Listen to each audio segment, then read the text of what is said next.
다시 말하면 조사 단계가 아니어도 납세 보전 목적만 있어도 그냥 우리한테 실질 사업인지 물어보고 소명 요청을 할 수가 있다는 겁니다. 그래서 만약에라도 국세청이 법인의 껍데기라고 판단을 하면 어떻게 되죠? 법인세에 낮은 세율 적용했던 거를 소득세에 높은 세율을 적용을 하겠다, 증여세까지 매기겠다, 이렇게 될 수가 있습니다.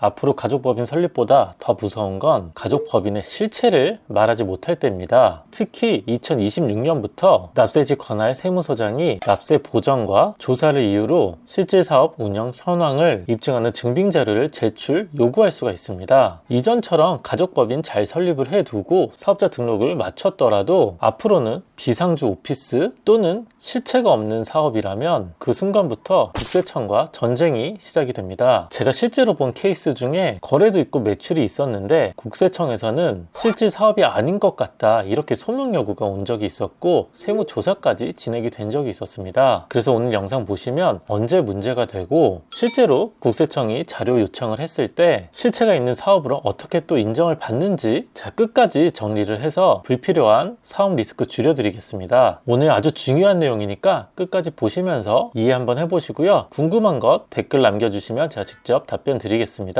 가족법인에 대한 추가 설명 필요하시면 고정 댓글 확인하셔서 링크 꼭 확인해 보세요. 자료 보면서 이야기 바로 드리겠습니다. 가족법인 껍데기로 판정이 돼서 탈세가 될까 한번 보겠습니다. 실제 연예인들 케이스 많이 알고 계시죠? 연예인들 가족법인 실체가 없다, 이렇게 해서 문제가 많이 됐습니다. 그래서 연예인 세금 탈루 논란이 생겼고 가족법인 부동산 투자, 1인 법인은 절세인가 조세 회피인지 이런 이야기 참 많이 하고요. 실제로 어떤 분은 지금 소송까지 하고 있죠. 전 개인적으로 참 이게 이해가 안 가긴 하는데 국세청의 입장이 점점 강화되고 있는 것 같습니다. 그렇다고 뭐 가족법인 하지 말란 이야기 아니고 저희는 더 똑똑하게 활용을 하면 되겠죠. 그래서 2026년부터 바뀌는 거 먼저 보겠습니다. 2026년 1월 1일부터 바뀌는 내용인데요. 납세지 관할 세무서장이 부가세 납세 보전이나 조사를 위해서 납세 의무자에게 실질적인 사업 운영 현황을 입증하는 증빙 자료 제출을 요구할 수 있도록 한다, 이렇게 바뀝니다. 2026년 1월 1일 이후에 제출을 요구하는 분부터 적용이 되고요. 이게 문구가 좀 애매하죠. 부가가치세 납세 보전이나 조사라고 돼 있는데 부가가치세의 납세 보전 아니면 부가가치세의 조사인지 그냥 조사인지가 좀 헷갈리긴 합니다. 제 생각에는 그냥 실질적인 사업 운영이 맞는지 이렇게 물어볼 수가 있을 것 같습니다. 다시 말하면 조사 단계가 아니어도 납세 보전 목적만 있어도 그냥 우리한테 실질 사업인지 물어보고 소명 요청을 할 수가 있다는 겁니다. 이게 간단해 보이지만 그렇게 간단하지 않은 게요. 예전엔 조사가 나와서 실질 사업인지 판단을 했는데 그런 게 아니라 그냥 국세청이 생각했을 때 납세 보전이 안 된다거나 이런 사유만으로도 실질 사업이 맞는지 확인을 할 수 있다는 겁니다. 너무 간단하게 우리한테 이 사업의 실질이 뭔지 요청을 할 수 있다는 거죠. 이게 바뀌면 어떻게 되는지 결론부터 바로 보겠습니다. 사업자 등록만 해놓고 실제로 사업을 안 하는 법인과 개인은 이제 버티기가 어려워졌습니다. 국세청이 진짜로 사업을 했는지 증빙을 입증하라고 요구할 수 있는 법적 권한을 명확하게 만들어 둔 거고요. 뭐 원래부터 있었던 실질과세 원칙이 있습니다. 말이 좀 어려운데요. 우선은 한번 읽어볼게요. 과세 대상이 되는 소득, 수익, 재산, 행위 또는 거래의 귀속이 명의일 뿐이고 사실상 귀속되는 자를 납세 의무자로 하여 세법을 적용한다. 원래 세법의 원칙으로 있습니다. 다시 말하면 명의나 형식에도 불구하고 실제로 이익을 본 사람이 있다, 그 사람한테 과세를 하겠다, 거래의 실질이 뭔지도 확인을 하겠다, 이걸 이제 국세청이 스스로 판단을 한다는 거죠. 아무리 법적으로 잘 지켰더라도 실질은 다른 것 같다, 그래서 과세를 할 수 있다는 소리입니다. 이게 사실 참 어려운데요. 국세청이 실질을 자기 마음대로 판단을 하고 과세도 하고 이렇게 할 수가 있는 거잖아요. 그래서 우리들은 더 꼼꼼하게 증빙 갖추고 형식도 갖추고 실질까지 잘 갖춰놔야 됩니다. 방어를 해야 되잖아요. 그래서 실제로 어떤 게 문제가 되는지 한번 보시면 가공사업자, 페이퍼 컴퍼니, 명의만 빌린 법인들 이런 경우에 문제가 좀 되겠죠. 좀 더 쉽게 얘기하면 사무실은 공유오피스에 있다, 모든 공유오피스가 문제가 된다는 건 아닙니다. 물론 공유오피스에서 실제 사업하시는 분들은 문제가 없겠죠. 그런데 세금을 좀 줄이려고 공유오피스에 주소만 빌린 경우, 이런 경우에 참 문제가 큽니다. 전 여러 번 말씀을 드렸지만 공유오피스의 본점 주소만 빌리는 거 하지 말자고 이야기 드렸죠. 참 리스크가 커질 수가 있으니까 조심 조심하시고요. 그리고 직원이 아직 없다. 대부분의 투자법인들은 직원은 없잖아요. 이런 경우에 이제 좀 의심을 받을 수가 있습니다. 실제로 뭐 가공사업자나 명의만 빌리는 법인들은 큰 문제가 되는데 우리 가족법인이 페이퍼 컴퍼니로 의심이 되는 경우가 이제 문제가 생길 겁니다. 문제가 되면 실제로 또 어떻게 될까요? 우선 근데 한번 보실 게 법인이 이 껍데기가 아니라고 누가 증명을 해야 될까요? 우리 생각에는 우리는 진짜다 이렇게 얘기하고 있는데 국세청이 안 믿어주고 있는 거잖아요. 그래서 이제 국세청이 스스로 증명을 해서 이건 껍데기야 이렇게 증명을 해야 될 것 같은데 그렇지가 않습니다. 국세청이 이게 껍데기냐고 물어보면 납세자 스스로 껍데기 아니고 이건 실질적인 사업이다. 우리 스스로 증명을 해내야 됩니다. 좀 이상하긴 하죠. 하지만 실제로 가족법인 운영하는 우리들이 증명을 해내야 됩니다. 그래서 만약에라도 국세청이 법인의 껍데기라고 판단을 하면 어떻게 되죠? 법인세에 낮은 세율 적용했던 거를 소득세에 높은 세율을 적용을 하겠다. 더 복잡해지면 법인세 적용 안 해주고 증여세까지 매기겠다. 이렇게 될 수가 있습니다. 법인세는 보통 10%에서 20%인데 소득세 최고세율은 45%고 증여세 최고세율은 50%잖아요. 이렇게 매길 수가 있습니다. 가산세까지 적용을 할 수가 있습니다. 이렇게 되면 세금이 엄청나게 늘어나죠. 아주 큰 리스크가 될 수가 있습니다. 그렇다면 실질적인 사업 입증을 해야 되는데 어떻게 해야 될까요? 보시면 이 네 가지를 잘 갖춰 놔야 되는데요. 공간부터 보시면 공유 오피스의 주소 빌리는 거 조심하자고 말씀드렸죠. 그리고 사람이 중요한데 실제 업무 내용과 직원이 있는지 이런 게 중요합니다. 만약에 직원이 있다면 그 직원은 어떤 일을 하는지 급여가 적정한지 이런 증빙들을 잘 갖고 있어야 되고 만약에 직원이 없다면 대표의 역할은 뭔지 이런 사항들을 잘 갖고 있어야 됩니다. 직원이 있으면 좋겠지만 경우에 따라서는 직원이 필요 없는 사업들도 있잖아요. 상황에 맞게 잘 대처를 해야 됩니다. 그리고 거래를 보시면 실질 거래처와 거래를 하는지 간혹 가다 보면은 실제 거래는 없는데 돈만 오고 가는 경우들도 있거든요. 그런 경우 조심하셔야 되고 그런 경우에는 이제 세금 계산서 문제까지 터지면 세금이 엄청나게 나올 수가 있거든요. 그리고 반복적인 거래인지 특수관계자와 거래를 했는지 이런 거 보겠죠. 병원의 경우 MSO 가족법인 많이 만드시잖아요. 그럴 때 특수관계 거래일 텐데 거래가 적정한지 금액은 적정한지 이런 것들 잘 살펴봐야 됩니다. 그리고 운영할 때 이메일과 홈페이지, 계좌 흐름 모두 다 함께 체크를 하셔야 되겠죠. 다시 말하면 정답은 없지만 내 사업이 실질적으로 운영이 되고 있다. 이걸 적극적으로 우리가 보여줘야 됩니다. 증명은 우리가 해야 된다고 말씀을 드렸죠. 그렇다면 이제 투자법인들이 좀 어려운데 투자법인들은 어떻게 해야 될까요? 투자법인들 보시면 투자와 실제 투자를 함께 하면 더 좋습니다. 무슨 말이냐면 부동산 법인 또는 미국 주식 투자법인이 있는데 이렇게만 운영을 하셔도 되기는 하는데 실제로 투자만 한다면 직원도 필요 없고 국세청 입장에서는 세금만 줄이려고 이 법인이 설립한 거 아니야? 이렇게 자꾸 의심을 하니까 가능하다면 여기에 사업을 넣는 겁니다. 제가 오늘 상담 드린 분이 미국 주식 투자하신 분이었는데 마케팅 쪽 일을 하시더라고요. 그쪽은 마케팅 사업의 일부를 법인에서 이제 진행을 하겠다 이렇게 세팅을 했습니다. 그런 경우가 참 좋죠. 근데 모두가 가능한 건 아니니까 가능하다면 이렇게 세팅하시면 좀 더 안전해지고 불가능하다면 다른 형식들을 더 잘 갖춰 놔야 되겠죠. 그리고 적정한 급여가 측정이 돼 있는지 만약에 대표이사의 급여가 너무 과도하거나 아니면 장기간 동안 무급여다 이런 경우 문제가 될 수가 있을 겁니다. 실제 출근 기록과 투자 기록들 잘 남겨두셔야 되겠죠. 사무실이 있다면 출퇴근한 기록들 있어야 되고 만약에 집에서 하신다면 집에서 어떤 일을 했는지 사무실처럼 꾸며져 있는지 이런 것도 참 중요할 겁니다. 그 의사록들 잘 갖춰놔야 됩니다. 법인만 설립해놓고 주총 의사록이나 이사회 의사록 안 만드시는 경우가 참 많거든요. 확실하게 만들어 놓으셔야 됩니다. 그런 건 사실 만들기 어려우니까 보통 저는 이벤트가 발생하면 이런 의사록들 말씀드리고 작성을 도와드립니다. 그런 게 이제 가족법인 전문가와 아닌 사람의 좀 차이가 있겠죠. 그럼 실제로 다른 분들은 어떻게 하는지 궁금하잖아요. 제가 간단하게 말씀을 드리면 형식은 기본적으로 만들어 놓고 실질은 좀 명확하게 구성을 해 놓습니다. 가족법인은 그냥 운영하지 않고 장기간 키워야 된다고 했잖아요. 실제로 가족법인을 어떻게 키울지 여러 가지 문서들도 잘 만들어 놓습니다. 그리고 대표 급여 구조를 잘 설계를 해 놓습니다. 이게 과다한지 아닌지도 잘 판단을 해 보셔야 되고 그리고 법인의 스토리 만들어 놓는 게 좋습니다. 가족법인을 왜 만들었는지 투자는 어떻게 됐는지 만약에 가수금을 빌렸다면 왜 빌렸는지 이런 스토리를 개인별로 잘 만들어 두셔야 됩니다. 그래서 가족법인은 절세만 하는 게 아니고 구조고 시스템을 만드는 게 더 중요합니다. 그냥 세금 줄이려고 가족법인 만들었다. 이런 시대는 끝났고요. 가족법인을 활용해서 증여와 상속을 하고 이 가족법인을 어떻게 키울까 이런 거를 고민을 해보셔야 됩니다. 그런 건 이제 저랑 상담하시면서 진행을 하시면 되겠죠. 가족법인이 진짜로 왜 좋은지 추가로 알고 싶으시면 제가 댓글에 링크 남겨놓겠습니다. 고정 댓글 확인하셔서 영상 확인 한번 해주시고 상담 요청 주시면 제가 또 직접 상담 드리겠습니다. 댓글도 남겨주시면 제가 직접 답변 드릴게요. 다음에도 좋은 영상으로 또 찾아뵙겠습니다.